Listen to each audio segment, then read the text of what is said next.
Namaste and greetings. I, Swati Solanki, researcher at IMPRI, Impact and Policy Research Institute, Prabhav एवं नीति अनुसंधान संस्थान नई Delhi, extend my warm welcome to you all to IMPRI #Web Policy Talk. Today, we have gathered for a special talk on relations of caste and gender in the time of the pandemic, challenges for feminist and social movements by Dr. Smita M. Patil as a part of the series The State of Gender Equality, #Gender Gaps. This series is organized by Gender Impact Studies Center at IMPRI. It is my privilege to introduce the chair for our session, Professor Vibhuti Patel. Ma'am is an eminent gender economist and former professor at Tata Institute of Social Sciences, Mumbai. With the permission of our chair, I would now like to introduce our speaker and discussants for today's talk. Yeah, please go ahead. Yeah, please. Thank you, ma'am. Our eminent speaker for today's talk is Dr. Smita M. Patil.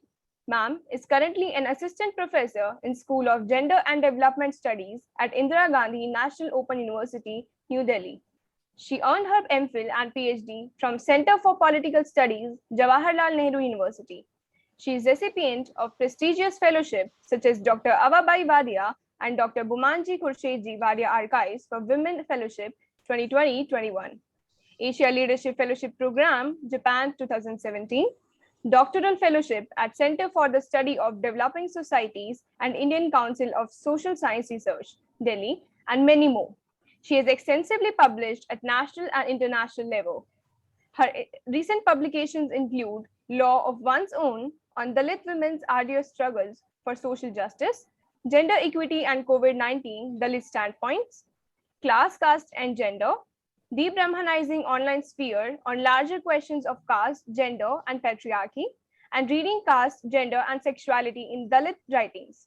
Her areas of interest are women's and gender studies, gender and law, political and social theory, caste and identity politics, education, and so on. Our discussants for today's talk are Professor Uma Chakravarti, who is an eminent feminist historian and former reader at Miranda House, University of Delhi, and Dr. Ajay Gudavarthy, who is Associate Professor at Center for Political Studies, School of Social Sciences, Jawaharlal Nehru University, New Delhi. Now, I invite our chair, Professor Vibhuti Patel, for her introductory remarks and invite our speaker and panelist. Ma'am, over to you. Yeah. First of all, I would like to express my heartfelt thanks to Dr. Arjun Kumar for giving us this platform to discuss such an important concern, which is relations of caste and gender in the time of pandemic, challenges for feminist and social movements. It also gives me great pleasure to be on the same podium where Dr. Uma Chakravarti, Dr. Ajay, and my old friend Smita Patil, with whom I have worked for a long time in a IGNOU School of Gender and Development Studies, developing various courses. So today is a very important occasion, and it's also a historic moment where we are focusing on the very important intersectionality that is faced by India because of the 5,000 years of patriarchal control over the most of the population, Shudras and Ati-Shudras. Dr. Babasaheb Ambedkar's analysis of inequality in a caste-based society is based in the concept of graded inequality, where there is no such class as completely unprivileged class, except the one which is at the base of the socio-cultural pyramid. Using this lens, if we examine relations of caste and gender in the time of pandemic, the ground level reality, as well as studies based on life worlds of women from varied backgrounds, they reveal that while women from the upper caste and upper class, middle class have faced highly gendered oppression and violence during the lockdown, it is the SC, ST, OBC, and Muslim women who, from the underserved classes and poor women, who faced innumerable difficulties and challenges. And in the tribal areas also, they have faced triple bind of all these women. They have faced triple binds of caste, ethnicity, class, and gender. Women from minority communities face religious oppression, caste-based discrimination, stigma for being poor.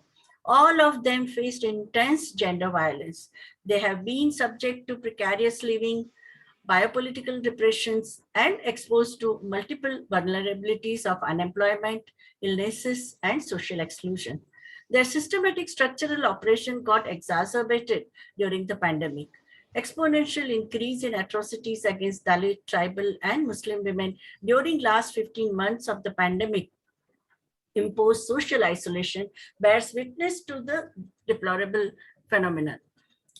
Gated upper caste communities stigmatized and humiliated working class women as carriers of COVID-19 virus. Women domestic workers, vendors face tremendous hardship and unsurmountable difficulties due to such biases and prejudices.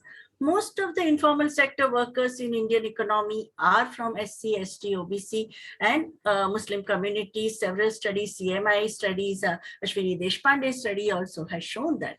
During the complete national lockdown and partial lockdowns till now, absence of public transport and also the shutting down of all economic activities rendered over 3 lakh migrant workers in the industrial and construction sector in the major Indian cities. They are rendered jobless. Women in the informal sector constitute 94% of the workforce, majority of them being the migrant workers from SC, ST, OBC, and Muslim communities. They lost their livelihood and were forced to reverse migrate. Even in their native places, they face stigma, and the treatment given to them reminded us of a Nazi Germany where they were barricaded and showered with disinfectants. Those images are still haunting us. Upper class travelers at the airport had not to face such degradation, humiliation, and stigma. Social security, social protection, labor standards, and supportive measures for the urban, rural, and tribal masses have become elusive. To understand the larger meaning that interlinked social spaces of Dalit women and COVID-19, today we have Dr. Smita Patil, who will initiate the discussion on relations of caste and gender in the time of pandemic and challenges for the feminist and social movements. And our discussants today are Dr. Uma Chakravarti, a renowned feminist historian and an expert who has made pioneering contribution on intersectional perspectives on caste and gender, and Dr. Ajay Gudavarthy, Associate Professor at Jawaharlal Nehru University, Delhi, whose specialization is in political theory, especially critical theory, contemporary political movements, and post-colonial theory, and the debates on civil society. So I think today we are going to have a very, very enlightening and very educative discussion. And now I request Dr. Smita Patil to take over. Thank you, Professor Vibhuti Patel. And let me also thank to Dr. Arjun and Swati for inviting me to share my few ideas here. Today I'm going to speak about this relationship of caste and gender in the time of pandemic and challenges for the feminist and social movement. This is a paper which I'm contributing, in fact, to some international journal, and this is a part of that paper which I thought of I will present. It's about democracy and the pandemic. So it's a part of that paper. Now, coming back to the question which I would like to argue through this paper is that how do we understand the relationship of caste and gender in the background of the pandemic? And how, COVID-19 and its popular construction projected pandemic as something that affects people across different social locations. Then how do we see this debate of touch and untouch, which is again evolved, and the language of the social distancing which emerge again?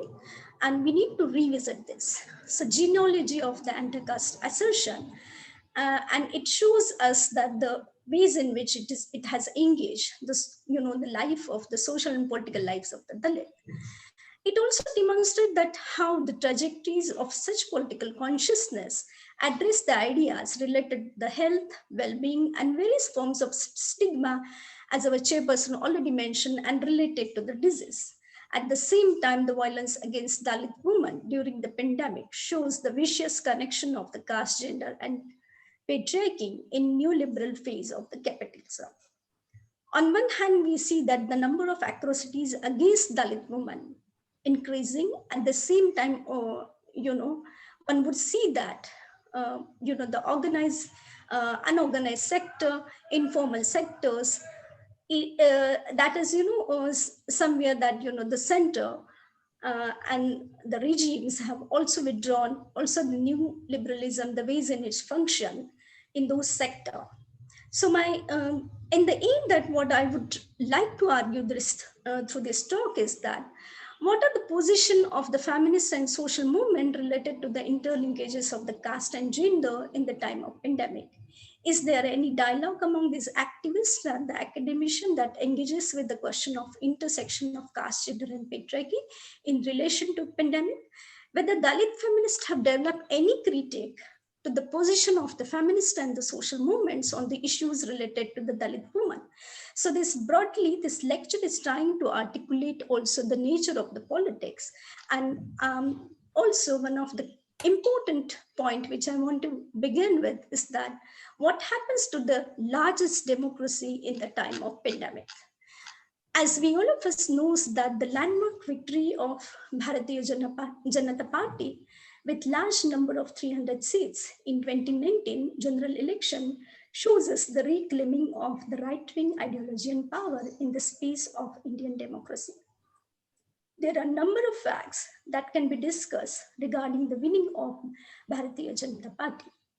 However, under the representation of the People's Act of 1951, it is a clear mandate to the BJP to work for the people of India. At the same time, it opens up the serious debate on the number of issues such as question of citizenship, location of the minority and marginal communities, categories such as women, tribal, Dalits, who are trying to articulate an alternative perspective to preserve the democratic values of the Indian democracy.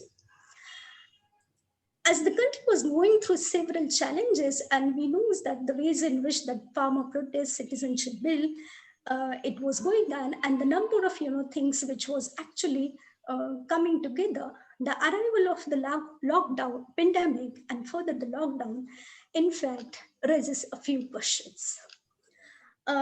We all of us knows that the intervention, that the how the woman, I mean, how everyday basis the people suffered when the first lockdown happened. And one has to also go and look at these debates from the larger perspective, how, at international level, this discourse was going on. Now, if we look at the, the initial debate, the World Health Organization, has given instructions to maintain the hygiene, washing hands, using masks, use of sanitizer, keeping social distancing, and so on. Now, the one of the significant question which one has to ask is that pandemic is able to translate the markers of the society, or is it the mere pandemic can single out something that is able to analyze social distancing in real life rather than its symbolic constriction?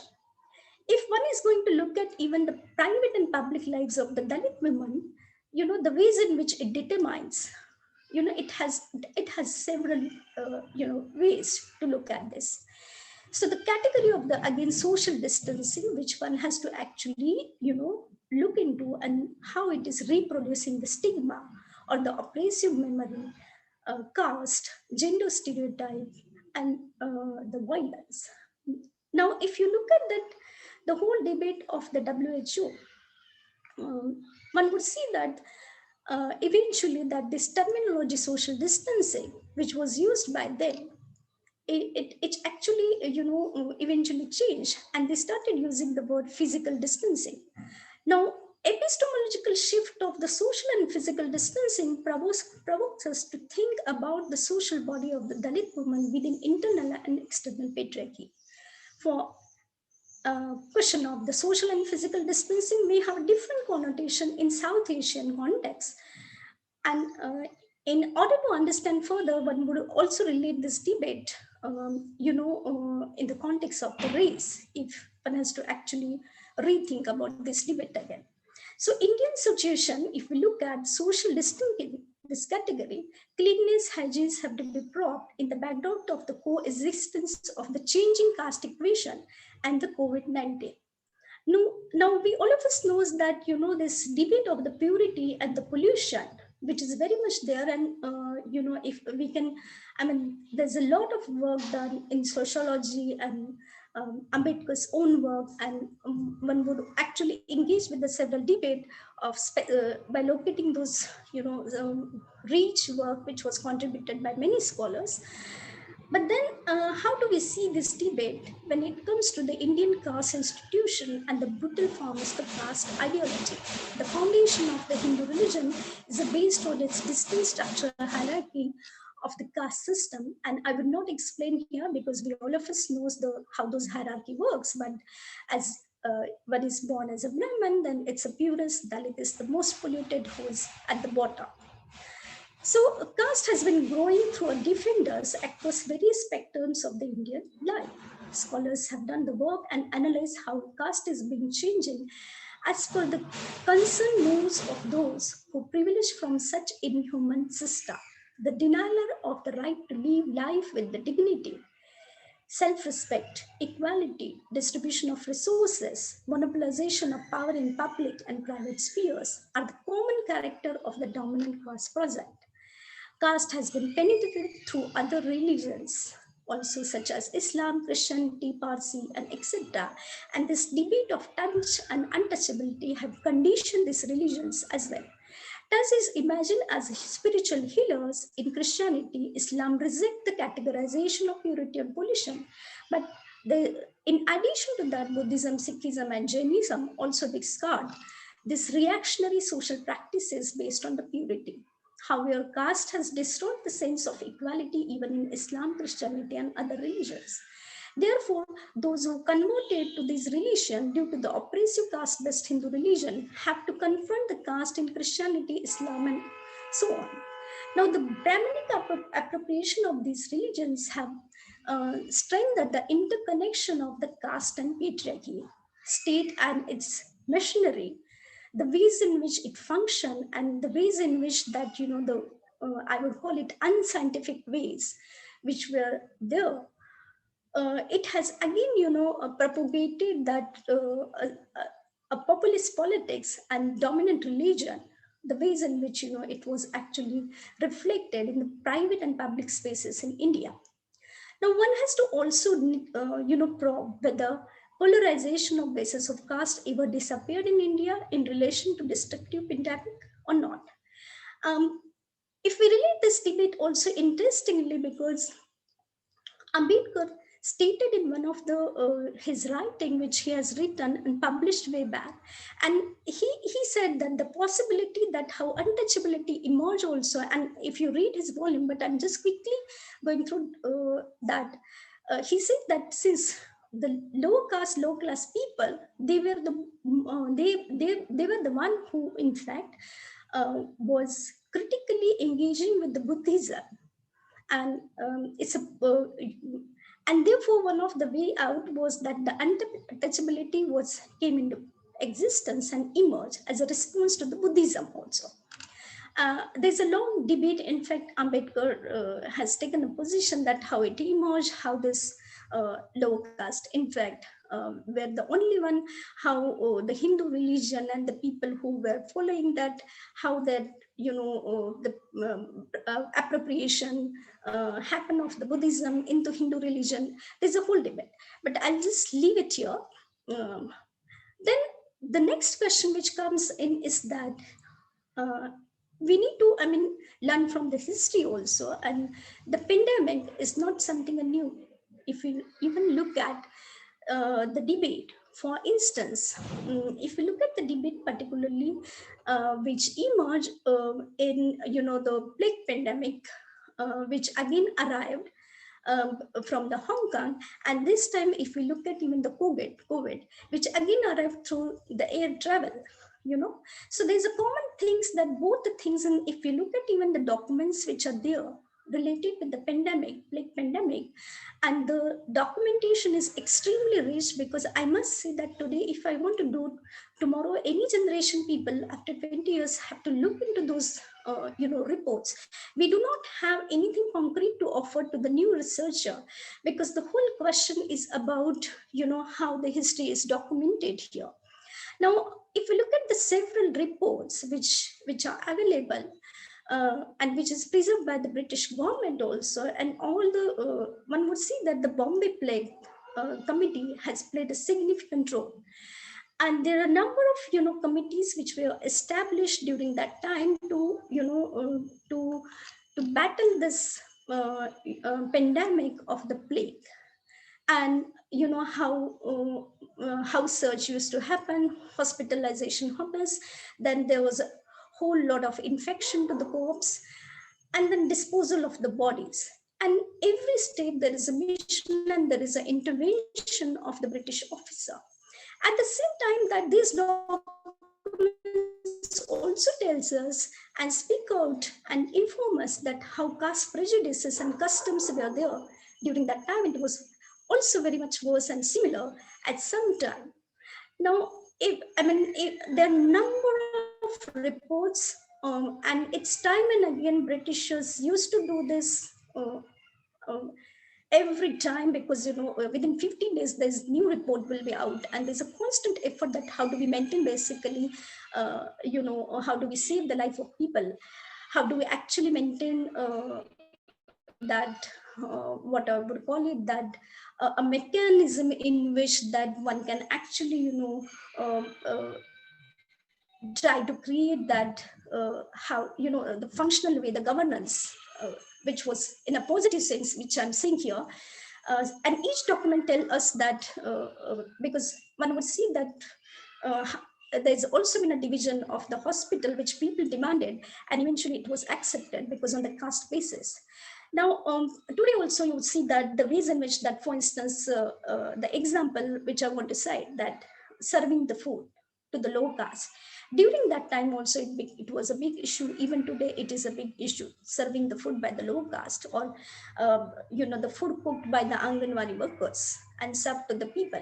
So then and there was a constant actually a debate and a demand from the privileged class caste community that the low caste should not try to interfere. And you would see that each report will tell us and inform us that there were independent and private hospital categorically mentioned by each community.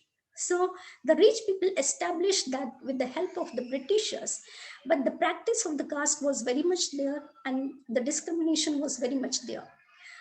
Today, even you see, if we look at the media, the visual media, one would see that the ways in which that those oppressed people, caste community people, minority community members refuse to eat on the food served by even the Dalit woman, and even in the quarantine center, the ways in which the discrimination is happening. I just wanted to flag here that the immense contribution which has been done during the plague pandemic was the Satyashodak movement. And I'm looking forward the article, and thanks to my friend Prabodhan Paul introducing these debates to me, because I was very much aware about the contribution of Savitribai Phule, because she used to take Dalit, Shudra and Ati Shudra, which we call it the OBC and the untouchable children. And she used to brought them, and one has to also understand that there was no transport. So she literally used to lift them, bring from one place to the other by walking distance from one place to other, and bring to those kids and people to her son's hospital. She called her son when the pandemic came. She asked her son to come and, in fact, serve to those people, also in Hadapsar and other parts of the places. So there's an immense contribution which Satyasedak movement also did it in order to save the life of the people, particularly from, across the people, but also for the people of the Shudras and Ati Shudras. Now, if you look at that, the similar kind of things were given today in the pandemic and the previously, like cleanliness, hygiene, sanitation, during even the bubonic plague came. And if you look at even those reports, And one of the fantastic books which I would like the students to read is Prashant Kidambi's book on this. And also there are a number of essays which got published, and many historians have actually done a fantastic work on this. So one has to go and see that how even the scavenging community, which has been written as a bhangi in those reports, have been at risk. And it is documented at every hospital there were two bhangis were given a job to do the sanitation workers. Now even today, if we look at in fact the sanitation workers, scavengers, and their health, it is at risk even today. And there is a much more celebration, and the political institution term them as a COVID heroes. People also, the privileged people, call them as a COVID heroes. So these, and then local people also then garlanding the garbage picker, and who cleans the urban colonies and the city on the regular basis. But who thinks about their life, how they live the life? That is something which we need to actually think and rethink about. They are not supported by the PPT kits even today. Hand gloves, sanitizers, and no safety measures are there by the state or the public hospital.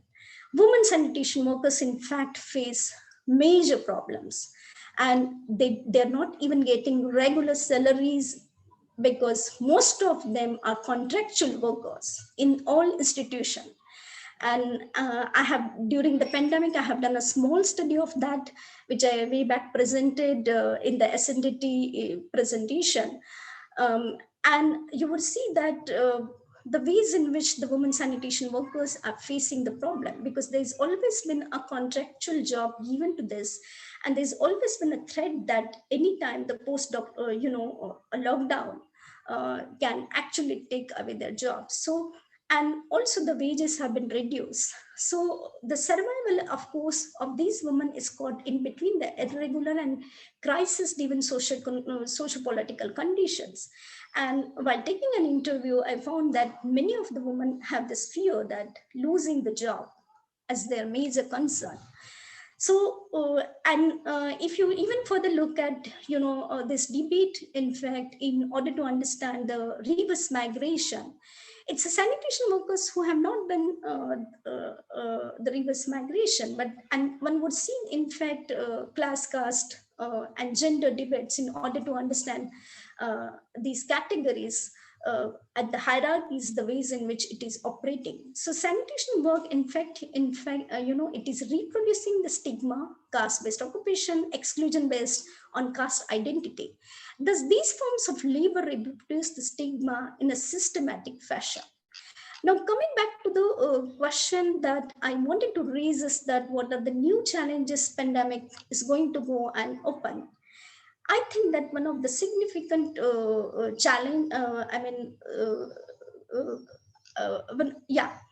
before that, I just wanted to, in fact, bring out this debate, what Ambedkar also said, in order to understand, because the caste-based untouchability, because if we read and locate Ambedkar's writing, Babasaheb is using, in fact, constantly the word untouchability in order to make you understand that how, these debates are there. And if we even look at his work, Caste is in India, their mechanism, genesis, and development, he says that caste is an enclosed caste. And caste is an enclosed class, and then one would see that in the annihilation of the caste, he argued that caste is a notion, it is state of mind. And one would relate this debate, what he said, in the pandemic, when one is looking at those categories very carefully, for instance, social distancing, caste, language, and I wanted to reflect few the challenges which I see in the pandemic. One is that the digitalization of the education in the context of the pandemic, and what kind of policies do we have? What kind of articulation the political institutions are doing in order to provide the online education to these communities? And what are the ways in which, because those who are privileged people, their children can go, they can afford even immediately buying the new phones for them, But and as a result, you see that most of the marginal community people, or the children, Dalits particularly, they have been out of the education system now. Before the pandemic, if you look at even the figures of the primary schools, it's more than 8 crore students which are out of this. Now, the real question is that how we are going to go and look into this. And further, if we go, we see that very categorically that the suicide rate of the Dalit girls, which is again from the so-called developed state of Kerala, and also the Punjab in response to the online education, which makes us to rethink and revisit that how we are going to actually get into this debate and further going to go, and what kind of ways in which one is going to go and find out the way. So there is a systematic exclusion from the in the field of education through accelerating the digital divide by the state itself also, and exclusion from the education and social distancing may remind them for their 1 year's past grounded as caste ideology and practices. Even in the context of the labor question, which is a reverse migration, if you remember Ambedkar's writing, Baba said very categorically said that educate, agitate, and in which that he also suggested that united, and he also suggested that for instance that you should leave the villages and come to the urban places in which you would not see the ways in which you would see the I would say that the humiliation, discrimination, the forms of discrimination, the untouchability, and as a result that the first generation people who started getting into education shifted to the urban places.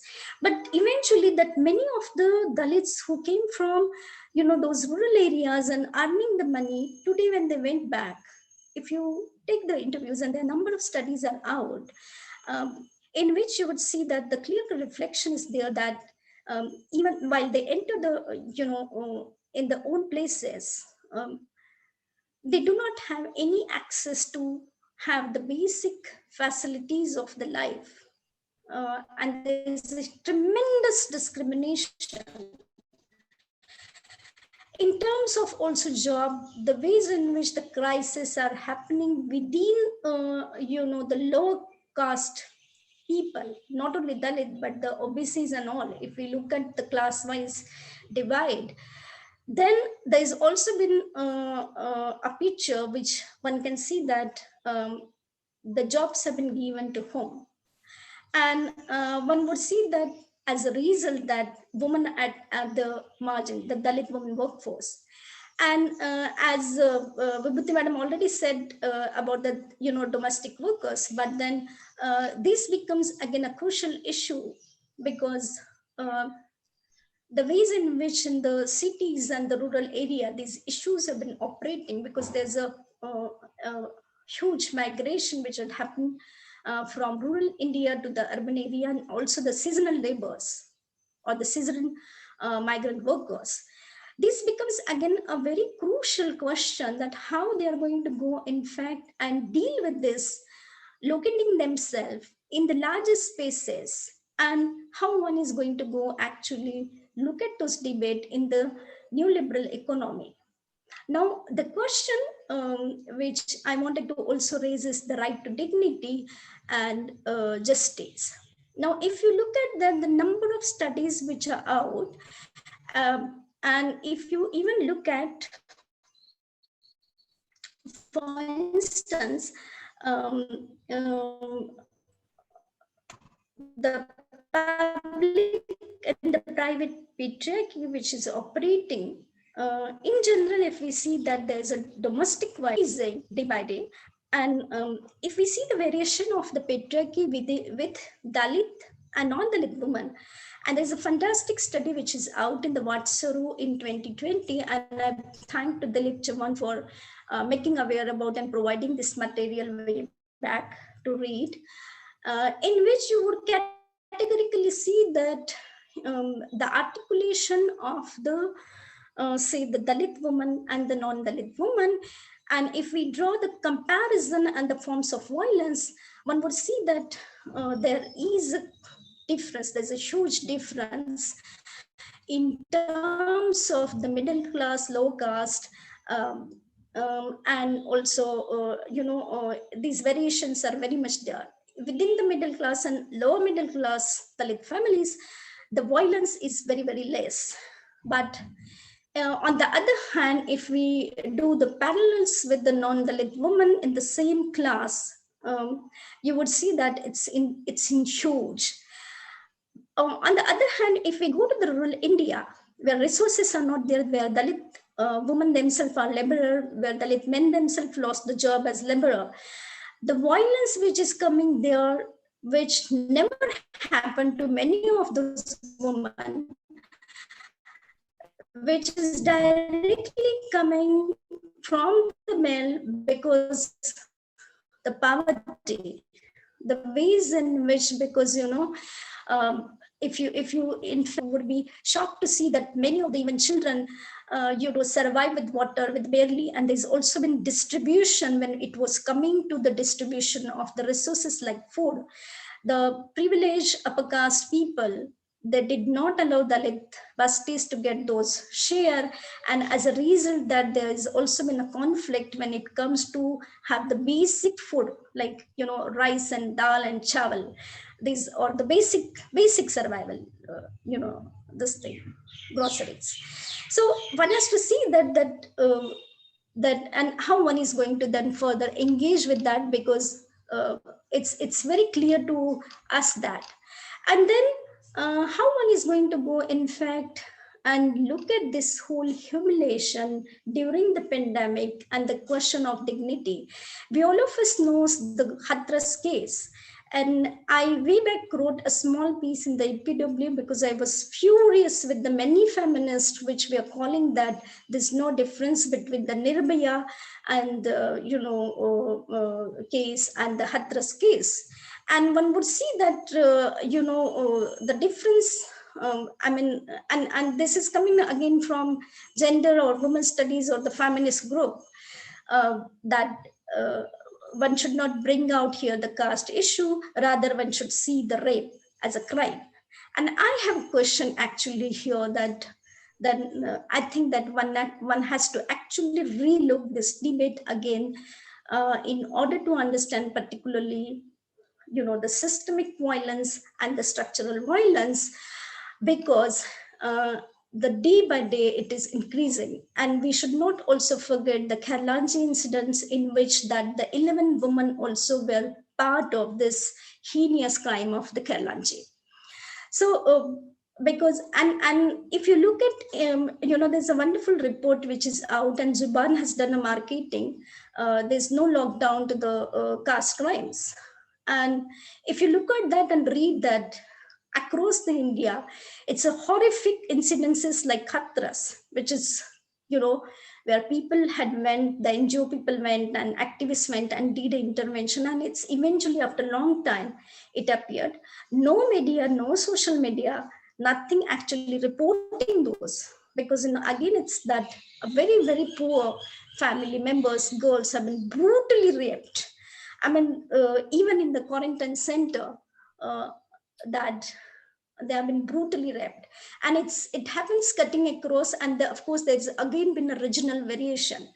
As I said to you, the suicide case in Kerala, at the same time, the most developed state, which is, the pandemics, the ways in which handled, I mean, one is not doubting about that, but the ways in which that the cases have been handled. And there was a Dalit girl who had been raped, who was a 19-year-old Dalit girl, was raped while she was taking in the ambulance from one place to the other, small village to the other place, and she was in the middle of that, she was raped. Now, it was a major question, and there was a lot of political articulation happen. But then I do not see the anger which was there among the feminists, because these question needs to be again come up, and we need to again revisit this. And Hathras is the best example, where we see that where is the justice? I mean, eventually that is again keep coming to my mind, that how do we actually going to go and ask, and where we are going to go and ask the justice, as we know that democratic spaces also are shrinking. And I remember the 1991 Gail has written one fantastic book in which she argued that, and it was about the violence against women. Again, it's a very tiny, small book which she wrote, and she's articulating that how, in fact, the globalization is going to go and change this capitalist mode of protection, and then the class-caste relationship.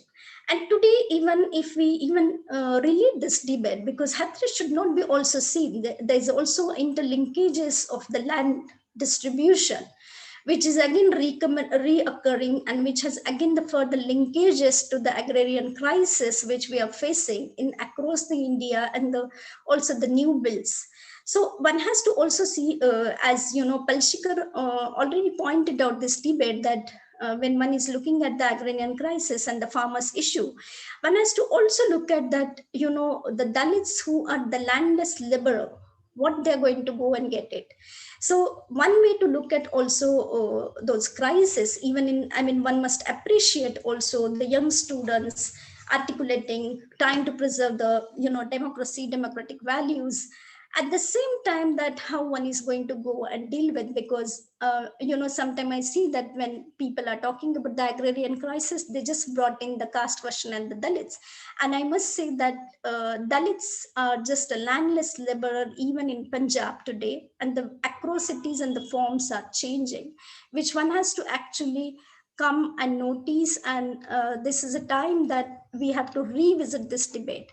Now, coming back to the question that what feminists have done in the pandemic, because I think the crucial issue which remains here is the, in order, there are several issues which one can talk about, but I think one is the immediate issue which one has to look at, reverse migration. Second is about the health issue, health rights. Third is about the education. I mean, there are a number of issues. And when I'm talking about the health issues, the first thing which came to my mind is that what had happened to the sex workers. Now, Dalit feminists have been debating this, and there's a sort of, you know, disappointment, and also among some of them are the outright confront, you know. And Dalit feminist says that we deny this choice and agency debate in order to understand, because there are mainstream feminists and Dalit feminists, in fact, way back offered a critique in 90s onwards that the class question, class and gender was prime to them and central, but caste was never been a question. And those intersectionality approaches never actually brought out by the mainstream feminists. Now, I think it's a time actually to revisit. I've taken a few interviews of the sex workers when the pandemic happened, and the situation was very, very pathetic. There were few organizations who came forward and provided the alternative jobs where they can survive.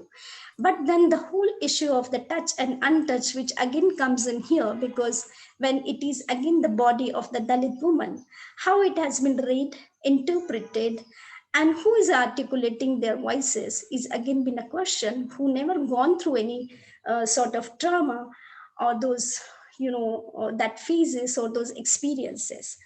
So I think this is a time that one has to actually relook those debates, particularly on the question of, you know, reverse migration, urban, rural. One has to also relook, you know, the debates on the sex work. And I would say that on the question of sex work, I think that when Dalit feminists keep claiming, and Uttam Kamle way back, in fact, done a fantastic one in order to understand basically the Devdasi system. And he led the movement way back in Maharashtra in 80s for a long period of time. And who are those Devdasis? And eventually some of them become a sex worker. Now, it comes basically that today pandemic has also given us sort of a space where one can actually rethink about what happens to those women. Some of them do die with a hunger.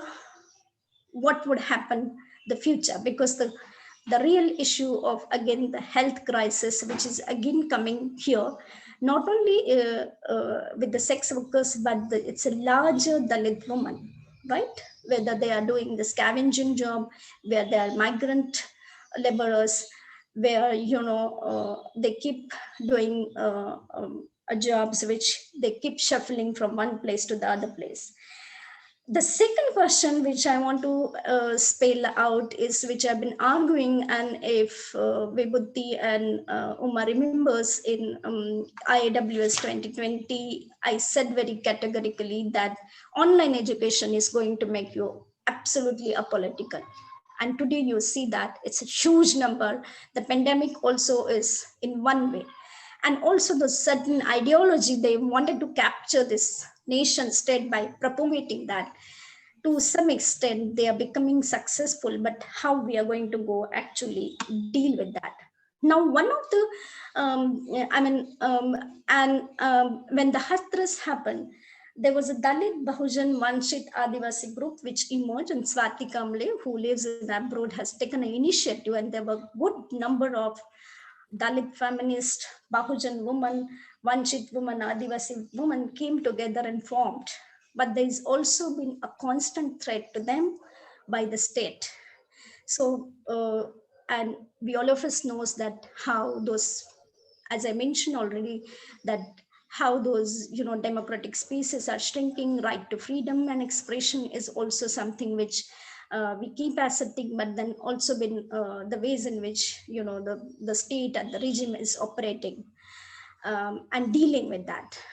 So that was one of the way out which when it emerged, and that reminds me to the Panthers contribution, that unless we come together, because at one level one would see that those very privileged academia, who is in fact today, as Guru said, that articulating Ambedkar is a fashionable discourse. In that way, articulating caste and gender, or the question of the Dalit women, is also become a fashionable discourse, rather putting into the practices both the things that the debate should emerge on this ethical questions, that what we say, we are sticking to that or not. And I think we have to go back, because we have a rich tradition, critical tradition of Buddha, Kabir, Phule, Shahu, Ambedkar, Periyar, and cutting across. If we go and see that we have this tradition, so we need to strengthen and build that dialogue, but we have to have the concern about also how we are not only going to go and talk about Phule, Shahu, Ambedkar, or the critical ideology or the dialogue, because this is a battle between the ideologies and the critical engagement, and how do we re-establish those? I think I would stop it here. Thank you, Dr. Thank you Smita so much. Patil. Yeah, you gave a very, very powerful presentation, very sharp, a well-documented presentation, and touched upon so many important concerns, right? From genealogy of social distancing, declaiming social practice, reactionary social practices, which have now proliferated throughout the country, relationship of caste patriarchy, and also historical learnings from the epidemic of plague and the role of Satyashodhak movement, and Savitribai Phule and her son, and also the question of untouchability in the question in serving food, and also untouchability being practiced in the COVID center containment zone. And currently Oxfam released its reports just 6 days back, inequality report. I think that also corroborates, it's based on a survey of 8 states, and that also the ground level reality corroborates what you told us. I am also a member of a jury for a Janasunvai of Safai Karmachari Sangatna, where manual scavengers, currently 4,000 documented manual scavengers who are forced to deal with the with bare hand, without any support of any personal protection. They are forced to handle the dead bodies which are flown in the rivers. They are dead animals, and also the kind of human excreta. There are no sanitary toilets anywhere, and what they get is not monetary wages. As you said correctly, none of the state support or even PDS ration kit is reaching them. They are only given the leftover food by the Savarnas. So I think this is a very, very stark reality we are facing, and especially the sex workers plight, I think everywhere, both in the major cities like Mumbai also it has happened.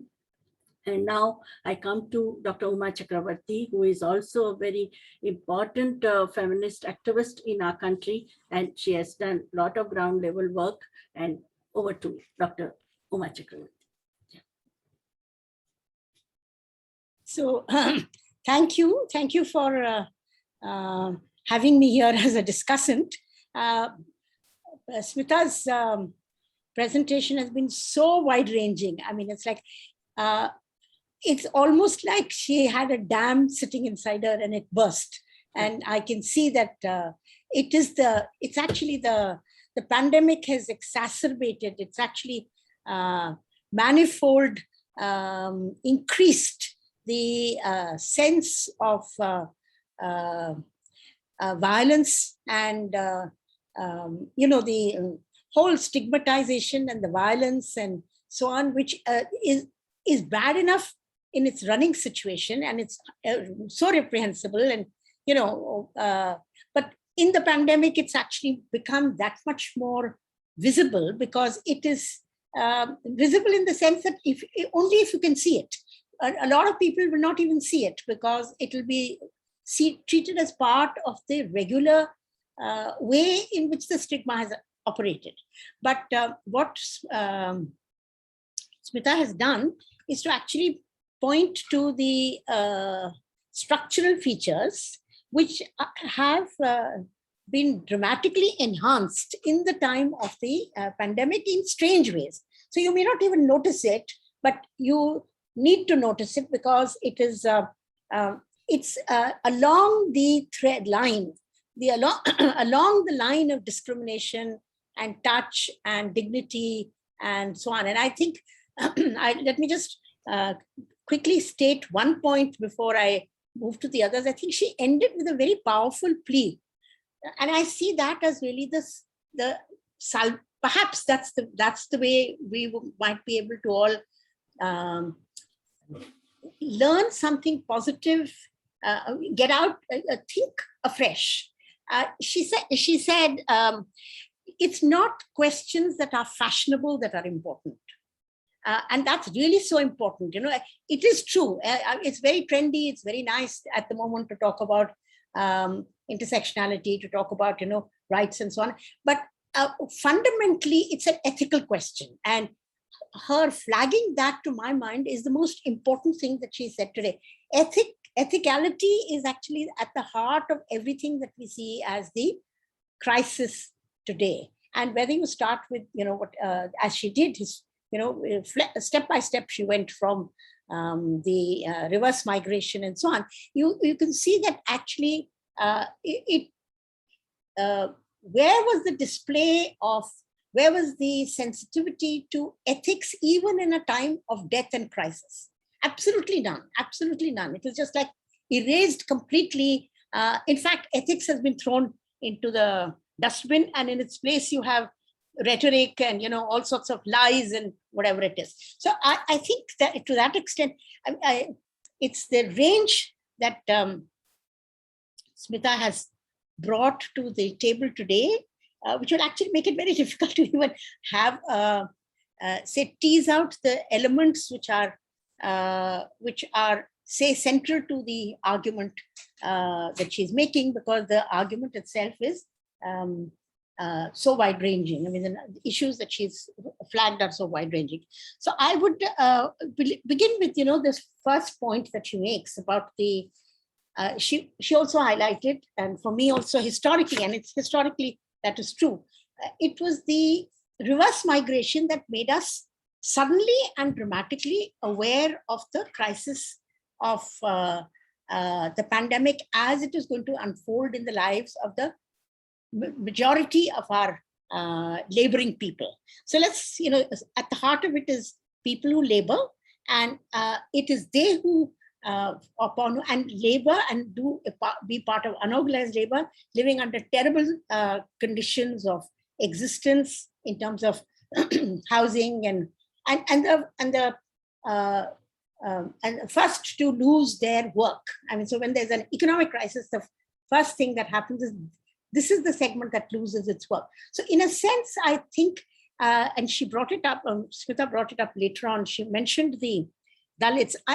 I want to return to the, for us to think about this, the Dalit Panthers, she mentioned the Dalit Panthers, and I think we need to return to the Dalit Panthers in terms of their moment of when they burst on the scene and the anger with which they burst on the scene, with how they formulate who is, now we say it's Dalit Bahujan Vanchit, very nice term, that Vanchit, those who are excluded, those who are, actually the Dalit Panthers' description of who is a Dalit is all-encompassing in that sense of the term. That is, all the sections that have been historically and systematically abused and marginalized in our society, and the ones who are actually feeling the anger. And I think since we're going to come to the moment of independent celebration, let's remember that they actually burst on the scene around 25 years after the India became independent, and it's the force with which they threw that in the street, which is to say, whose independence? Why should we celebrate anything at all? Actually, this is a situation where nothing has changed. If anything, it's gotten worse. So, in a sense, the anger explodes as what are we celebrating? Because there is nothing to celebrate. And I think that at the end of the pandemic, it's likely that we will actually have to say precisely the same thing, because if anything, it's that much worse. And I think in the point that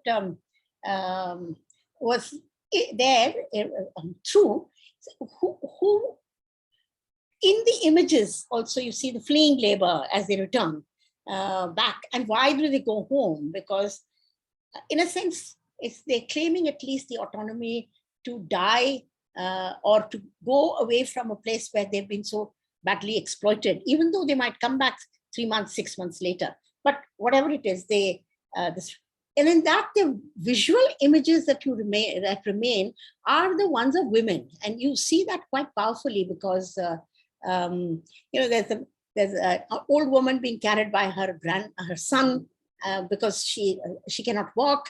There is a woman pulling the suitcase and the child sleeping on it, and there is the terrible account of the woman who died in the train and was taken off. And they are completely, in my classification, they are very much Dalit, Muslim, Bahujan, Vanchit groups of people. So in imagery, you see this, but we don't really know what their stories are, anything else about them, and what led them to make the decisions that they did, to go the way they did. So I think that crisis was a major crisis.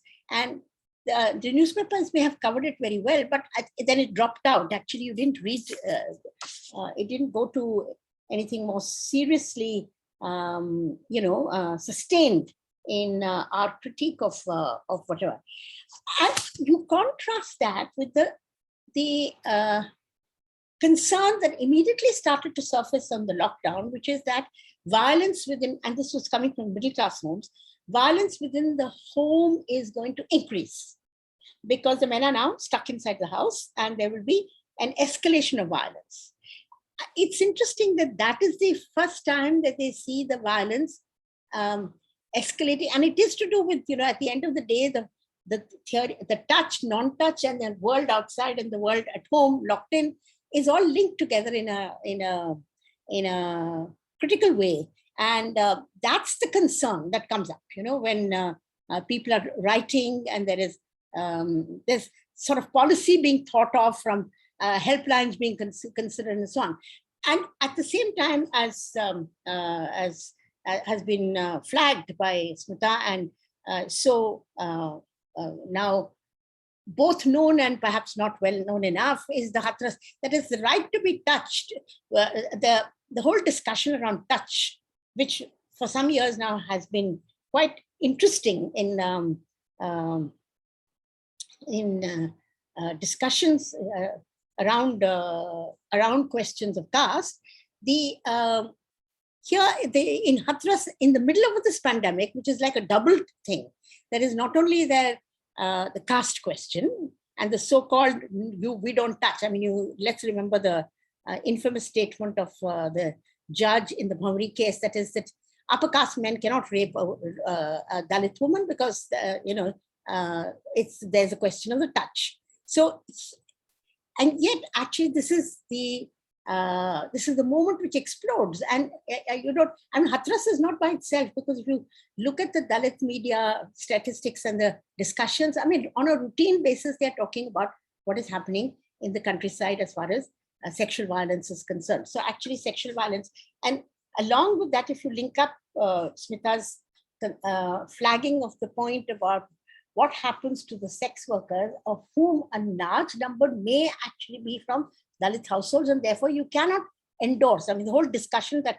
Dalit feminists have had with others, which is that we cannot valorize the choice in sex work, because in reality the concern is of the real life is so marked by the question of caste. So in that sense also, I think it's important. Hathras right to be touched, and yet, of course, the way in which it is articulated. But let's also remember one thing: the panic that set in, and I only take comfort from that. The panic that set in over Hathras was unique, and to an extent, it's an extended story from Kerala, because you see that the UP government actually hired an international media group to rewrite the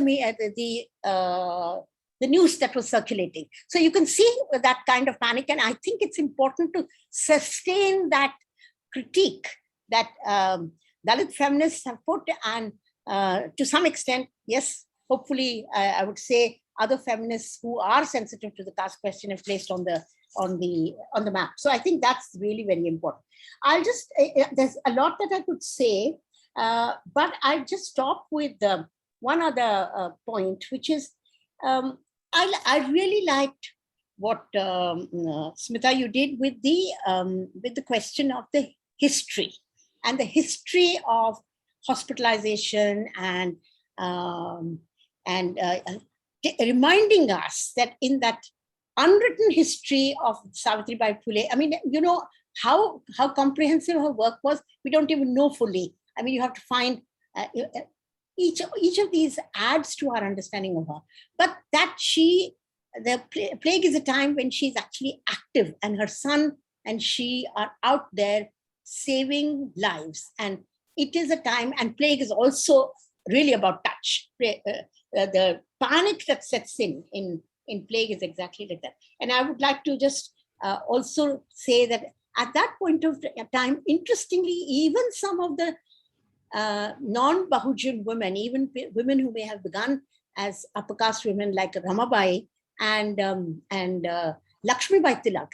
Lakshmibai Tilak is extraordinary because she brings home from the plague camp, she brings home so many little girls who have been abandoned, the little Dalit girls who've been abandoned at the time of the plague.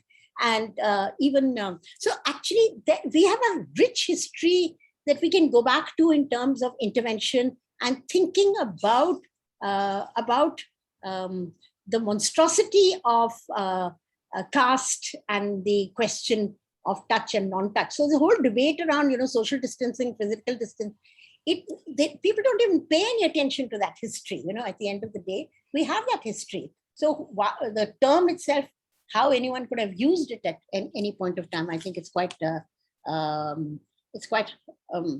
outrageous. So I'll just stop at that because I think there's many things, and everybody must have time to ask their questions. So thank you. Thanks, Smita, for the range of questions that you opened up. Thank you, Dr. Uma Chakravarti, for highlighting the ethicality and, and also enriching the discourse by bringing your critical reflection on reverse migration, also the critical reflection on violence, domestic violence, and the middle class bias, and also the discourse on plague, and also monstrosity of caste. Now we turn to Dr. Ajay Gudavarthy. Would you like to please respond? Yeah, thanks, Professor Patel. Thanks to Smita for this bringing in a very important question of the social into what now is the debate is turning into of more universal registers, that the pandemic kind of impacts everyone across caste and class.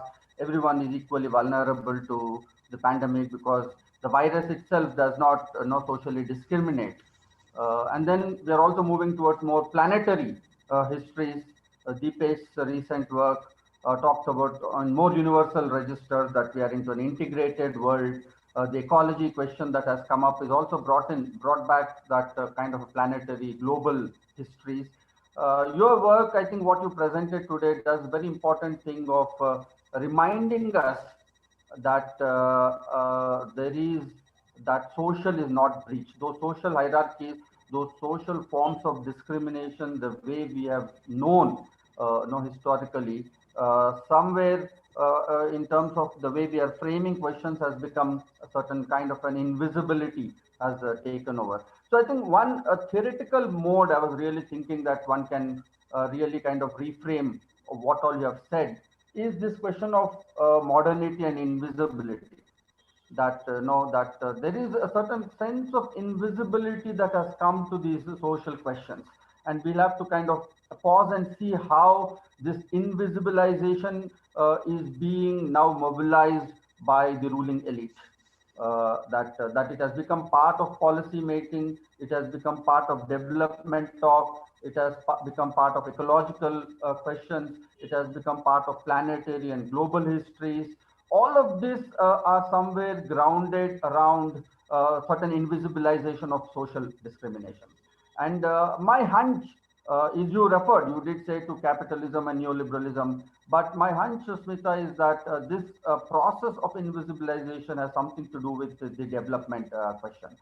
That the development narrative has brought in a certain kind of a development imagination, which is very urban, which is considered very progressive, which is considered very fast-paced, which kind of has overrun or displays the old kind of debates on caste, gender, domestic spaces. These all now look like very old kind of questions which have no relevance. So I think this development imagination that has come about in the last 20, 30 odd years, I think has also afflicted the academic spaces, the way academia is now posing. And that's where I think your reminder is very important, that old forms of hierarchies, old forms of discrimination in terms of untouchability, in terms of physical violence, very much exist. And that modernity, far from kind of resolving them, is complicating them in terms of providing this invisibility. No, I was reminded when I heard you and also read your EPW piece of P. Sainath's coverage, if you remember, on what is called the glass war. He did a survey in the rural hinterlands of Andhra Pradesh and in South India till Tamil Nadu, where he said that the wayside dhabas or hotels on the highways used to practice a two glass policy, one for the upper caste customers and one for the so-called lower caste customers. And when there were protests against this two glass policy by the Dalits and the other lower end caste groups, they brought in what was called the plastic glasses, the disposables.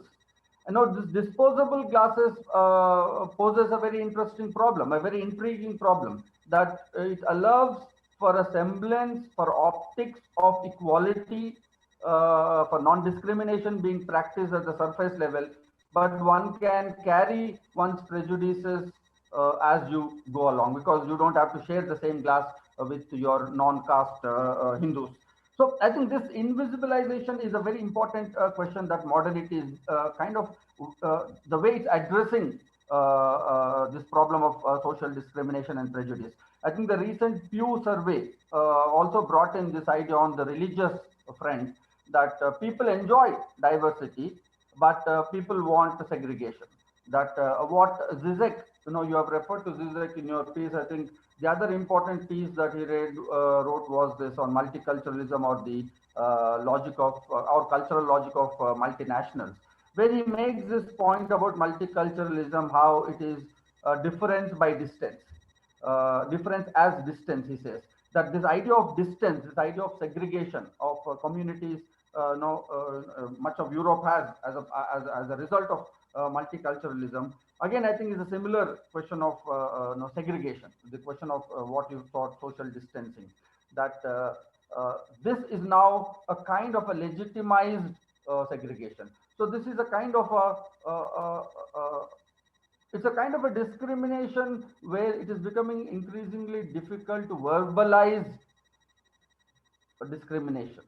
So one good example is this: once we have disposable glasses, people who carry caste prejudices then that prejudice cannot be verbalized. That becomes increasingly invisible. I think this is somewhat new spaces, the way modernity is pushing, which again you have very rightly referred in terms of the digital divide. That this entire new economic policy that is brought about, if one reads the document between the lines, one can very clearly see how this whole idea of dropout as a choice. So choice is being used as a legitimizing factor to reinforce already existing caste and class hierarchies. That you give students a chance to drop out at 8th standard, 10th standard, 12th standard, and you argue that this is a great liberal document because it gives multiple opportunities. Even it is saying that graduation, you have 4 years, somebody can drop out at second year and take a certificate, and third year a degree. All kinds of options are being offered. To reinforce caste and class differences. In fact, the Telangana government, one of the policies was to fund. There was a very interesting debate that happened in Telangana where the TRS government started funding caste-based occupations. And the chief minister went public saying that there are not enough government jobs. Everybody cannot be accommodated into private sector. So he said that why not modernize caste-based occupations? So he started funding. He said he asked the barbers to make their saloons more modern instead of sitting under a tree. He gave funding for blacksmiths, so on and so forth. So this led to a very interesting debate that something that reminds of the debate on Gandhi. That when Gandhi said scavenging also can be a spiritual function, the key question there was about choice. So choice on one hand is being used to reinforce social hierarchies, and choice is being used to actually reinforce lack of choice. So this fungibility of language, through invisibilizing the questions, I think poses really a new challenge. And I would urge that your work, I think you should push in that direction, that especially you're working in IGNOU, distance education. So now distance education, that idea of that distance is something that we need to problematize now. What is this distance? We were told 50 years, 40 years back that distance education was a democratic experiment. It is about opportunity for people who had to go back to jobs early on to kind of have higher education, which might be true. Maybe it did that good. But today in this complicated context that we are in, where you have this digital divide, in Telangana, yesterday some Dalit groups distributed mobiles. So again, that question that you raised now, is this the education that we are envisaging? That as you said, it leads to kind of depoliticization. You are thinking of education without campus life. You are thinking of education without where heterogeneous social groups come together. Abhijit Banerjee, recent Nobel laureate, he said the thing he learned in JNU the most was that there are heterogeneous social groups with different imaginations, which he said he did not learn when he was at presidency. So this removal of campus life precisely in the name of democratization. That now they are saying that you don't need all this investment on campus and all this higher education. Just give them a mobile, and even a Dalit sitting in a far off place can have best of the lectures from Delhi University and JNU. This is what they are telling us. But what this does is again a very invisible question. And I think those of us on the progressive, democratic, whatever one would like to call ourselves, I think are struggling to articulate this process of invisibilization of the social question that modernity is pushing in terms of big development, in terms of inclusivity. So they are also using similar language, that they are saying that digital education would make it very inclusive, that everybody now can envisage higher education. Which, I mean, again, as we know, there is a digital divide, but they might tomorrow promise, let's assume, full connectivity, and no, instead of fellowships and all that, they say we will distribute mobile phones for free, maybe even laptops for free. Already many governments are doing that. Nitish Kumar government did that. Mamata Banerjee did that in Bengal, giving free laptop to young Dalit girls, young girls of other castes too. It happened in Uttar Pradesh. Akhilesh did that. What is the social consequence of this? I mean, on upfront, it looks like a very progressive move, that those who have been discriminated are now ending up with modern technology, which might be the attractive part of it, that they get in one way connected, but then they get invisibilized in another sense. So therefore, I think you brought in very important question of distance. I think today we need to really theorize on this aspect of distance, which is happening, as I suggested, in multiple ways.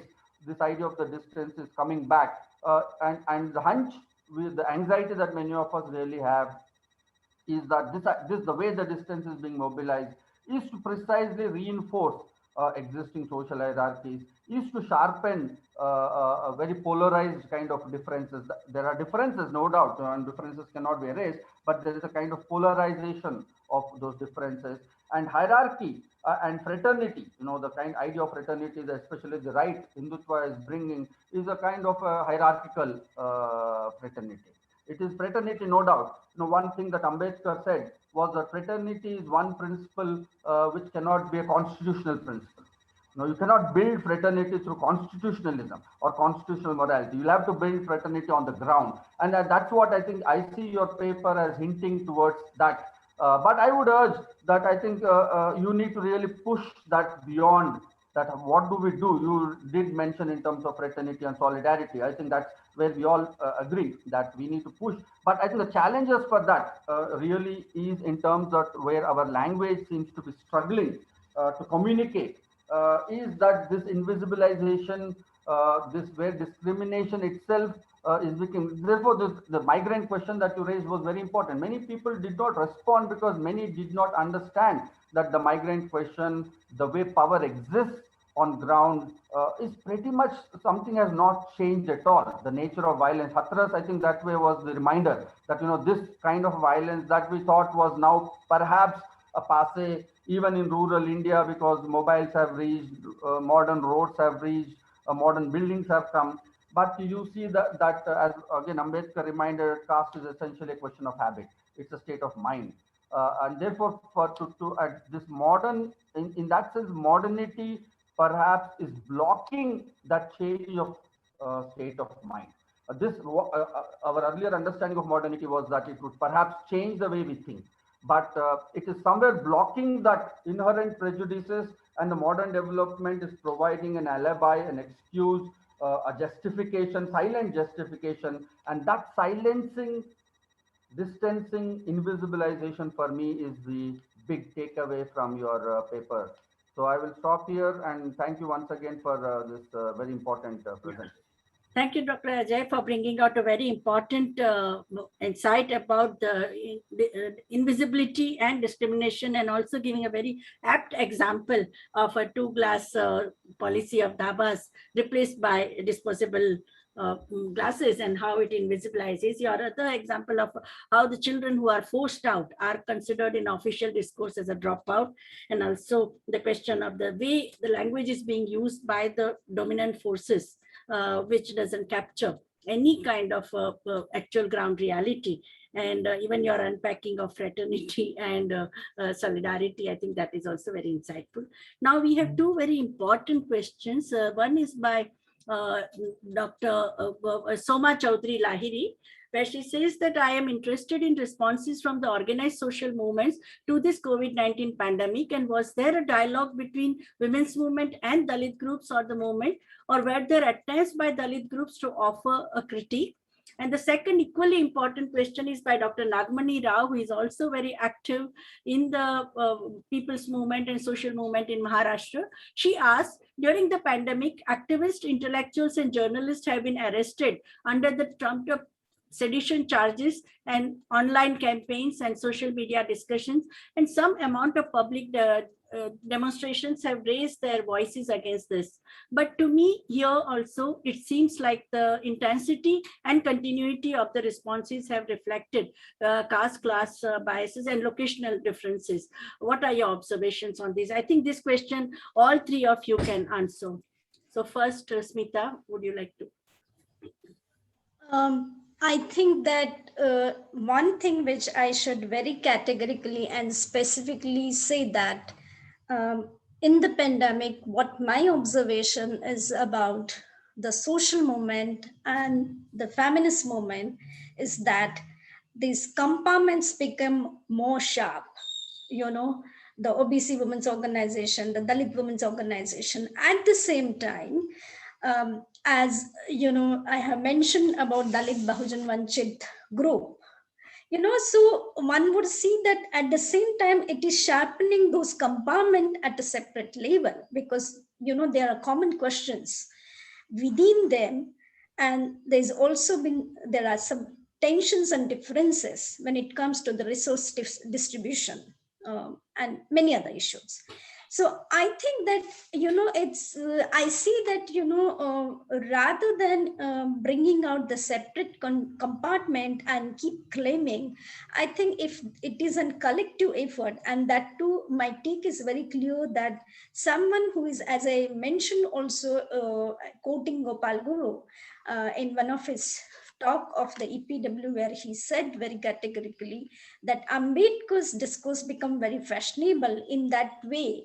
The feminist discourse also, in order to bring out caste, gender, the question of Dalit women, Bahujan women, it also becomes a very fashionable discourse, and particularly caste and gender, rather than, you know, bringing, because I do not see that gap is bridging. Rather, you know, I see that the gap between the academician and activist, and Uma and Vibhuti will agree with me, because 70s, 80s, 90s, that in Maharashtra and other parts of India, we used to have, you know, the classes. We used to have the classes of the, you know, to understand what capitalism means, what Dalit means. So I think we need to go back to that old model. In what way one is going to go and do that? Because that is something, because see, I see that every moment, as Buddha says, that every moment we are changing, but the challenges which are coming today from the current regime is that every fraction of second, every moment, because the moment, one moment you are actually, something is coming, you are thinking about what kind of the solution, the second incident is coming. So you have been totally engaged into that. So, and I think this is something which we have to work very, very seriously, very critically, and bridging those gaps. That's why I concluded. I wanted to also mention that here, you know, when the first pandemic happened, and I'm translating this message for the larger audience again. One of the family went from the OBC community from Maharashtra to the own village. And this is a person writing to me. I'm not putting the name because I was told that not to quote the name. We have been doing the caste discrimination, you know, from the ages. My family must have done, my forefathers must have done, right? To all of you. When I have been quarantined in the school, for 14 days, along with my family, was segregated in separate rooms, I realized what crime we have done. I think this is also been a time to look at and to visit oneself, what one has done, right? One is not expecting that, but when question comes, because Dalit themselves are so vulnerable.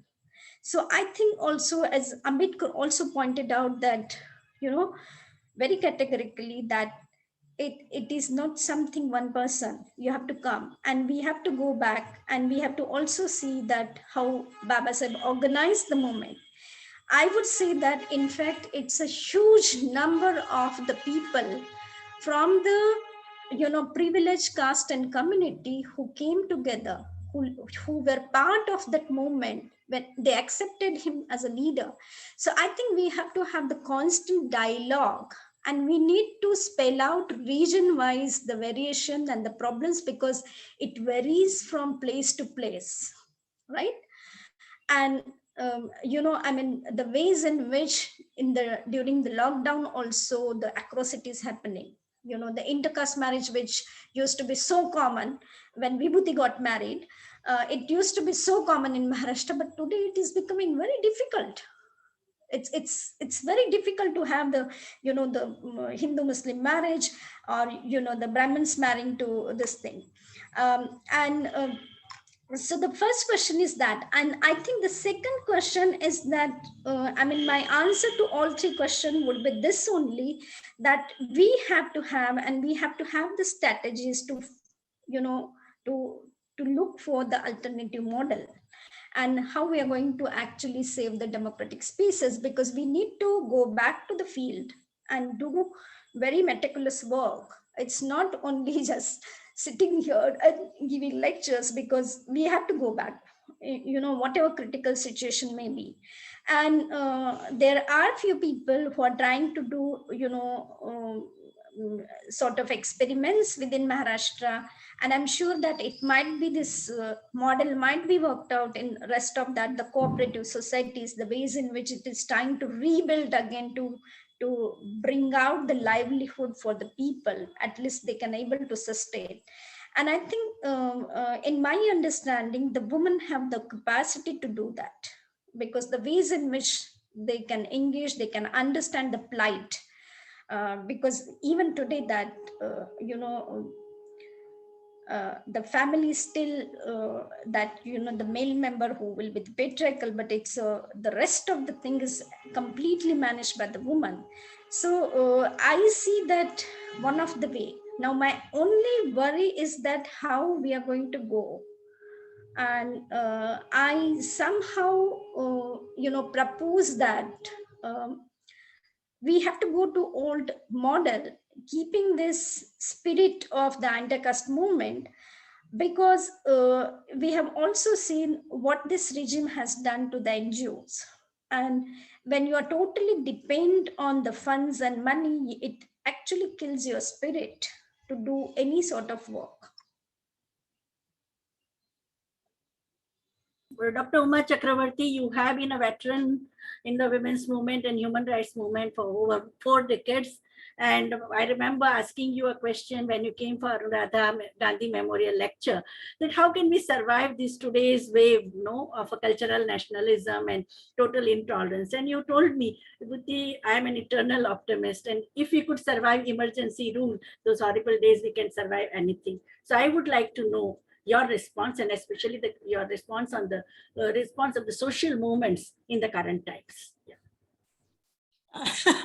Well, I think that even in my own recent years, I have had more reason to be depressed than I was at that stage, because I don't really see, there's a particular way in which there was very little civil society support for the emergency.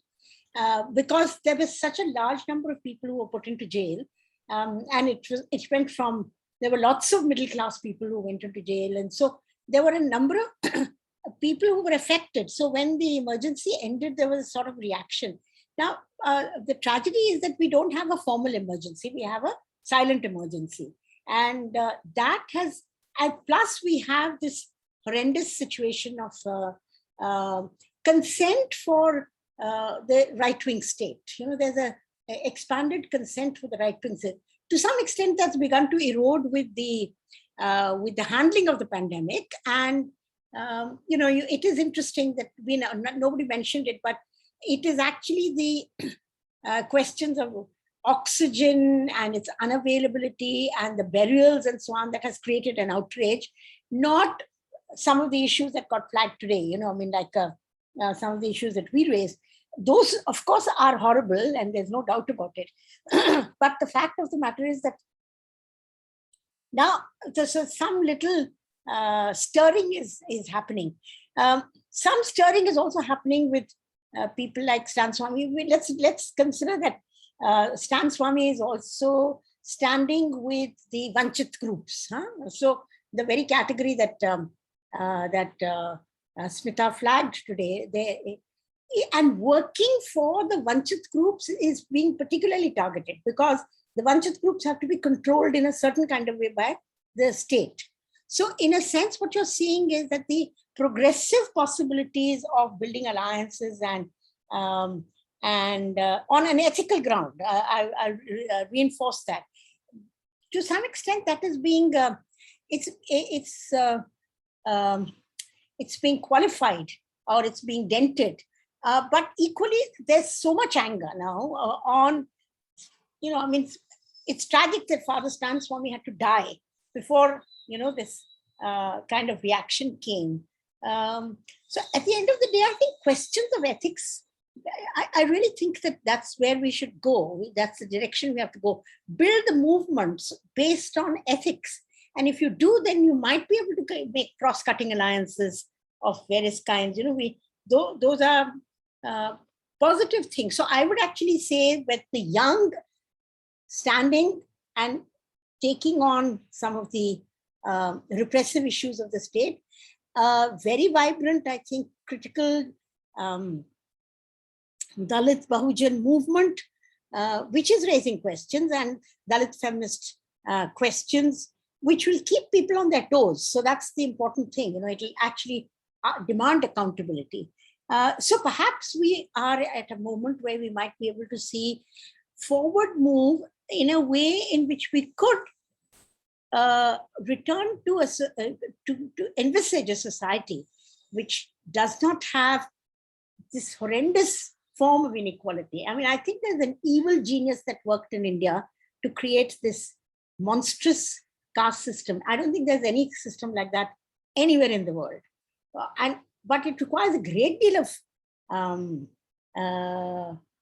political commitment and ethics to change that. And I think we need to bring ourselves together to try and do that, put it into our framework all the time, yeah. And we must remember that why, after all, the Bhima Koregaon issue is actually something that is about the contested nature of the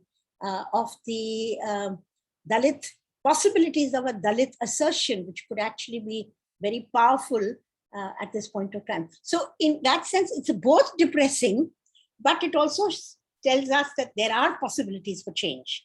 I don't think that those have been foreclosed. And it is for Bhima Koregaon, even the global solidarity is emerging. No, and I think that, if we have more discussions like this and more ways in which we can return to the spirit of the critical engagement with all institutions, kabhi na kabhi to hamare bhi din aayenge. Thank you. That really gives us hope. Now, Dr. Absolutely Ajay, right, Uma. Yeah.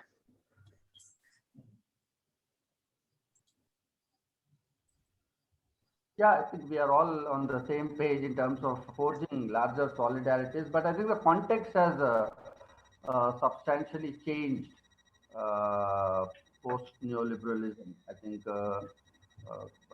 it has got more complex. That I think now we are into an aspirational age where I think again this development talk has induced a kind of an aspiration, new aspirations, faster mobility among all groups, including Dalit, Bahujan, Vanchit groups.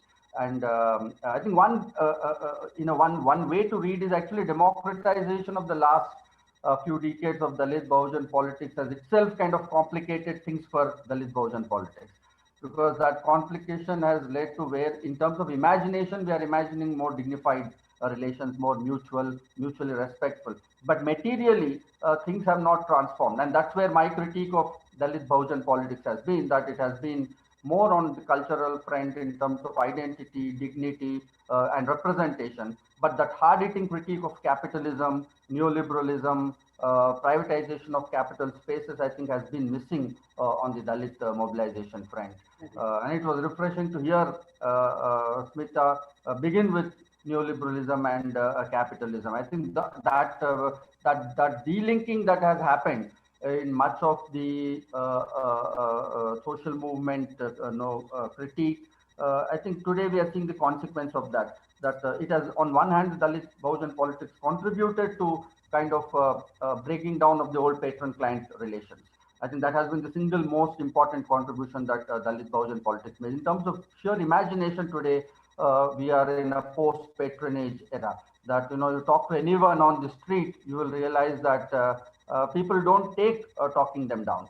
You might have those caste and class inequalities structurally in place, but sheer mutuality as a principle, I think we have to some extent established, and you can find that in every kind of public interaction. But materially, people have not been able to realize those conditions to actualize that democratic image. I think this gap between these two is the new challenge that social movements are really facing. And that's where I think we need a new language. How do we accommodate this aspirational language? And how do we create those material conditions? I think there has to be now discussion in terms of the sheer materiality of, we have had long cultural discursive kind of articulation. Now is the time to really discuss what are those forms, material forms. Are we really talking about property redistribution? Are we really talking about common school education system? I think these are the debates that are missing from even the most radical of social movements. I think we'll have to go back to those large social demands. I think free and compulsory education for all, free and compulsory health for all. Maybe certain forms of property redistribution. Is land reforms a relevant question? I think these are the questions we'll have to get back to debate to create those social material conditions that can match up to the discursive imagination we have to. I think to that extent, our democracy has been a success.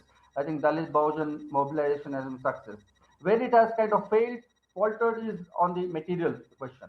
But I think what we saw in Bhima Koregaon, these are the people who were also trying to bring both the issues together.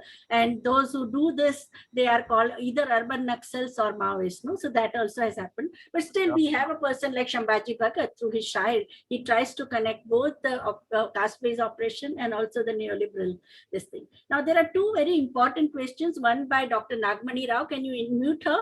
It is about education. And second one is by Dr. Victor Banerjee. So one after another, can you unmute them? IMPRI team, please unmute Dr. Nagmani Rao.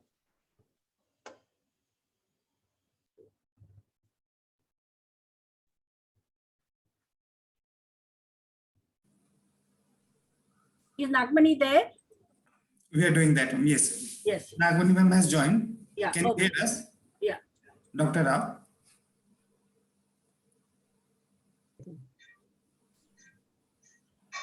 Yes, can you hear me? We can hear you, ma'am. If you can also have your camera on. No issues. Yeah. You're not ready. Please go ahead. No, I can. No problem. Yeah.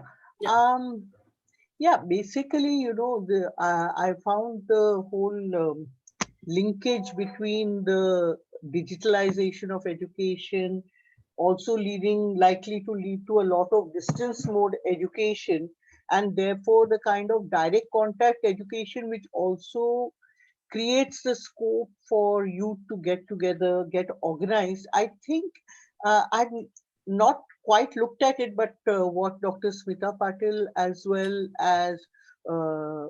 Uma Chakravarti and Dr. Ajay Gudavarthy brought out is this is a very important point that the three of you together have raised, that the NEP has got this huge focus on digitalization. And when we as a social movement talk about deprivation, denial, exclusion, suicides, etc., etc., the state response will be okay. So we'll make it accessible, and of course, Ambani is there to provide all the networks. So that's a win-win situation, isn't it, all around? But then we also need to understand that a lot of angst, whether it was the 70s or 80s, and even now in the 21st century, in the last some years, has come through campus organizing. And two things I want to flag here. One is, of course, picking up youth in a big way under sedition charges, whether it is Disha Ravi or anybody else, and journalists. All this is happening. So there's a clear movement to suppress youth voices, which are rising in a big way right now after a lull after the post-90s. And we are seeing this happening, at least in a section. It's still not as widespread as it was in the post-emergency era when many of us entered the social movement. So this kind of a sinister design that you people have brought out so well, the question is, as a social movement, how adequately equipped are we to really expose this design to the common people? Because otherwise we are getting increasingly marginalized. Whatever the state does, we criticize, but what are the alternatives? So unless we talk about alternatives, at the same time understanding how we can channelize digital, we are all, in the 80s, all of us spoke against computers, digitalization, and so on. And now today, we are all hooked to it and using it, in fact. So this kind of a thing, how do we channelize it while at the same time exposing it? That's my question. Thank you. And Dr. Victor Banerjee, your question is also on a similar line. So I think both can be answered. So can you also make your presentation? You have also asked about the digitalization and the international companies, service providers. Can I answer this? Yeah, but I think let him also complete, then all three of you can answer. Yeah. Ma'am, Victor sir has not been able to join. Okay, then we can read his question. And he has written in a chat that with 35% of major Indian population are debarred from digital inclusivity, with the pernicious process of capitalism of internet giants changing money as basic plan, which is often unaffordable, shouldn't we question this self-made hypocrisy? Ma'am, we also have Rakesh Ganguly ji. He has also asked a few questions on chat box. Okay. Can we answer this? Yes. Okay. Yes. Smita ma'am, go ahead. Yes. I think that for me, this digital divide, and if you read between the line, the NEP document, I think it is reinforcing you the slavery system and the caste system. If you read between the line very carefully, 498 pages when it was uploaded for the remarks by the government of India, and then came out with 20-25 pages as a big policy. So if you read the document which was uploaded 2019 in the public space to show that how, we do believe on democratic spaces, providing the citizen for their say, right? So I think that this is something which we have to go further and talk about the mental health of the teacher and the student, how it is going to go and impact. We have to find out alternatives. And I must tell you now, most recently, before this minister joined, 36 universities in India have been given a permission to launch the programs and courses in distance education. And people have been dying actually to get into that. People are asking me that, could you help me, blah, blah, blah. Now, the real question is that we have to go back. It's not only that we have to right now only stop here. We need to go back to the National Knowledge Commission, Sam Pitruda, that how it traveled and where we caught up. in my understanding, we can actually defend this, that, how it is actually this whole pedagogy, the teaching learning processes are going to damage, and what kind of citizens we are going to create, basically. One of the ways in which the regime is trying to, bring out this back is that those critical minds, those students, when we interact actually in the face-to-face or the conventional teaching, we can actually, there's also been a human touch where we can actually, um, ask them to think critically, to think differently, and also try to bring out the changes. And I must say that this has happened in my classes. Victor is one of the best, the example. He's my student, and you can also see, because this is often a complaint when I teach Pandita Ramabai. The students who are coming from the Delhi University, it might be LSI, it might be any college, the students will come and say that we did a BA honors in English literature, but we have been never taught who Pandita Ramabai was, or who Tarabai Shinde was, or who, Savitri Bai Phule, and in numbers of then again people. So I think that those spaces we have to actually see and keep challenge. And right to education movement is very much there, which is trying actually reaching out. As far as Maharashtra, I know that it is reaching to each village, right? And we have to go back, because there's no other way out. We have to bring this, because I also see that the continuous, because there's also been extended effort, even those who are in a distance education, people like me, that everything, editing should be done online, vetting should be done online. And the reason is that if Vibhuti or somebody else is actually editing the material, I could able to see. Now my question is that, somebody who has expertise, what is my business actually to go and look into that matter, right? So and I think that again, I will come back to this ethical question, that what kind of citizen, what kind of schools.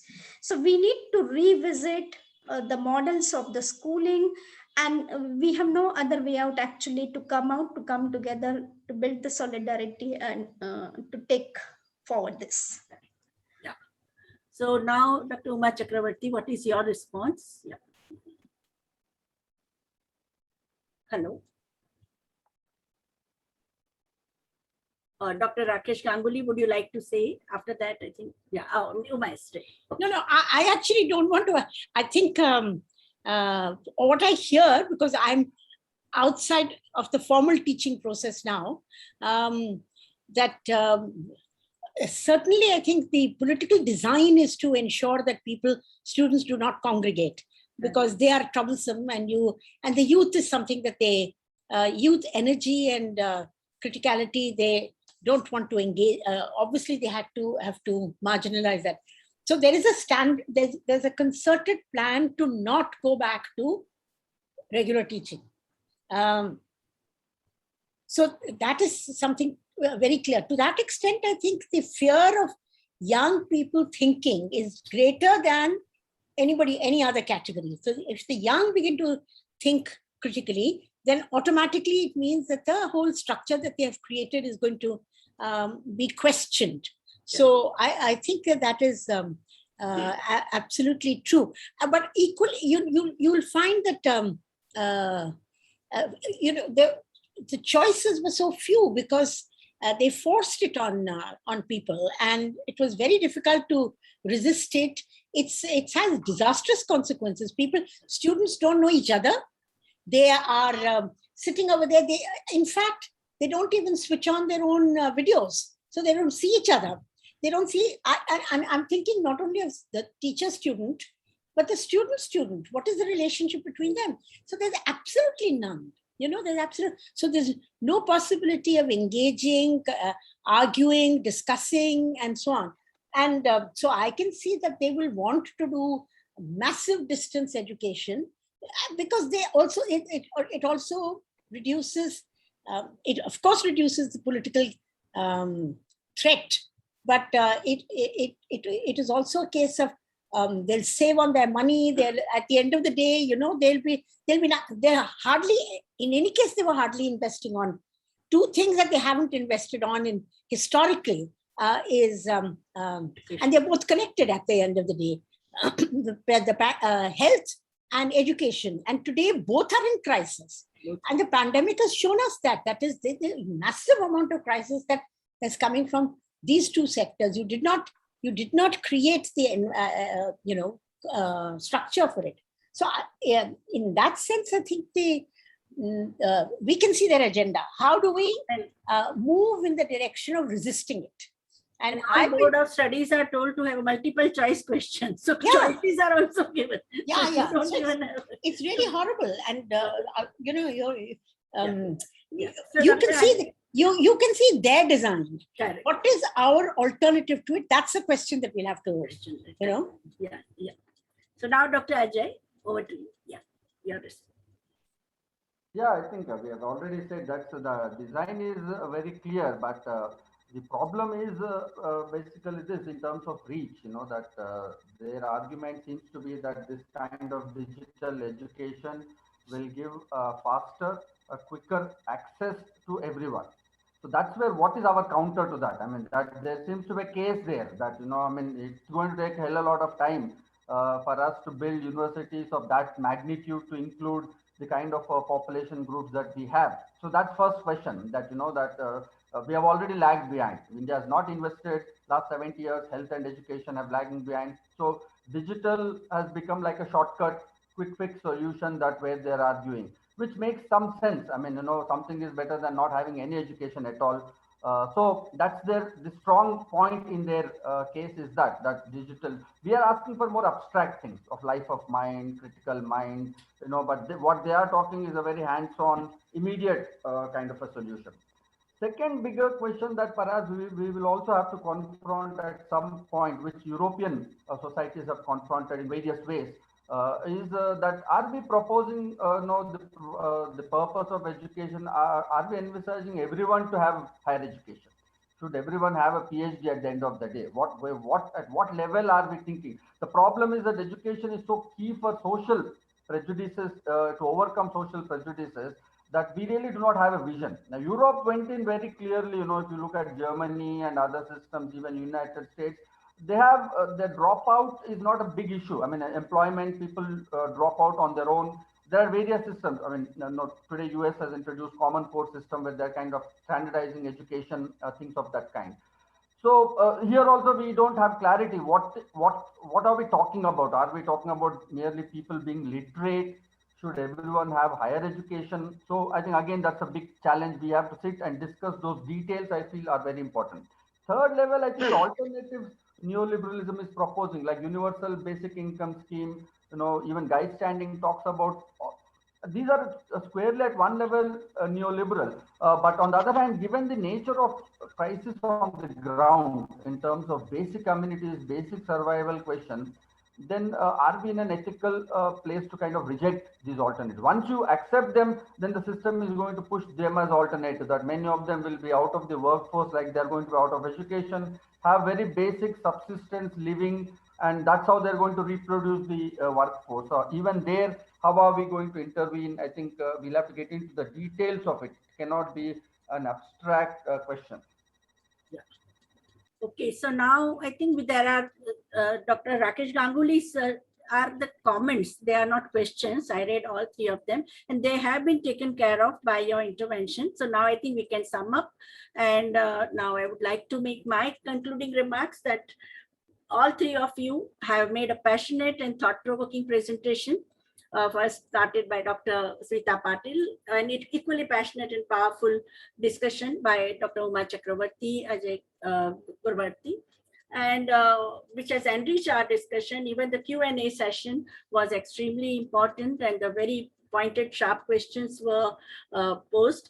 The points raised by Dr. Smita Patil's presentation and the responses of Dr. Uma Chakravarti and Dr. Ajay Gudavarthy have shown with concrete evidence that we are far from constitutional guarantee of equality, equal opportunity, equal treatment by the state and non-state actors, with socio-economic and political power and multitude of problems under the COVID-19 pandemic health emergency have overwhelmed us. Feminist civil rights activist Kimberly Crenshaw rightly says, and I quote, "If you see inequality as them problem and also unfortunate other problem, that is a problem." We got to be open to looking at all of the ways our system reproduces these inequalities, and that includes the privileges as well as the harms. Quote complete. The current health emergency has exposed the most bizarre aspect of the structural inequalities that share our hierarchized gendered lives. These are also the moments to challenge this inequality so that we can rebuild society's new normal, which I think is a popular term which is used currently, that offers social justice, gender justice, economic justice, safety, and dignity to everyone. Dr. Babasaheb Ambedkar gifted a humankind a taxonomy of an emancipatory vision. We can apply his perspective to evolve a new normal that must be just for all. Thank you, Dr. Smita Patil, Dr. Uma Chakravarti, Dr. Ajay Gudavarthy, and for enlightening session. And thank you, Dr. Arjun Kumar, Dr. Swati Solanki, Dr. Anshula, and all the participants, Nagmani Rao, Dr. Vikram, and all those who also wrote very vigorously all their comments when this presentations were made, and also asked very pointed, sharp questions. Thank you. IMPRI team, yeah. Yes, yeah. Anshula will formally propose a vote of thanks. Anshula. Thank you. I think Vibhuti ma'am has really said it all, but once on behalf of the IMPRI Gender Impact Studies Center, I would like to formally thank all of you for joining us today for this web policy talk. We are grateful to our speaker, Dr. Smita Patil, for taking out the time to be with us today and for delivering this very powerful and thought-provoking presentation on relations of caste and gender in the time of the pandemic, challenges for feminists and social movement. Thank you, ma'am. We are grateful to Vibhuti ma'am for joining us as the chair for the session and for enriching the deliberations with her insights as always. Thank you to our discussants, Dr. Uma Chakravarti and Dr. Ajay Gudavarthy, for being with us today and for sharing their very stimulating perspective. Thank you. We are grateful to all of the participants who joined here on Zoom or on live and participated so actively with their questions and comments. Thank you for joining us, and we hope you continue to tune in to conclude our policy talk. Thank you, and wish you a good night. Thank you. Brilliant session today. Thank you, everyone.